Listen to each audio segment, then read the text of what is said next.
Sa iba pang balita, hihilingin naman ng National Bureau of Investigation o NBI sa International Police na ilagay sa Blue Notice si dismissed Banban Tarlac Mayor Alice Guo matapos ang umano'y pagtakas nito sa ibang bansa.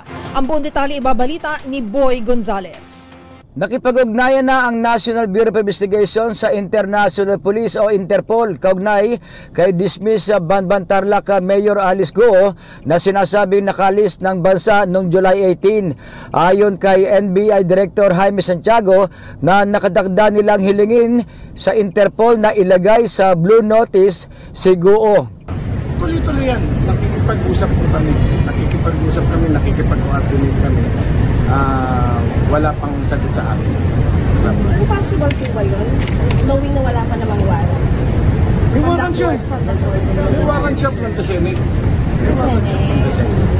Pwede niyo po, yung red notice and blue notice, kayo po ba mag-initiate? Yung red notice po ay ano yan, magkamit criminal case pending.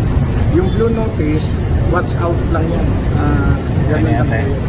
Will you initiate po? NBI po ba will initiate? Ay siyempre, merong ganung request. May coordination na sir. Yes, Samantala, sinabi ni Santiago na nagpapatuloy ang investigasyon ng NBI kung nasa bansa pa si Guo o wala na. Hindi rin batid ni Santiago ang ulat na may posibilidad na kamukha lamang ni Guo ang umarap sa notaryo para panumpaan ang kanyang kontrasalaysay sa DOJ para sa reklamong human trafficking. Para sa MBC TV Network News, ito si Boy Gonzales, una sa Pilipinas, una sa Pilipino.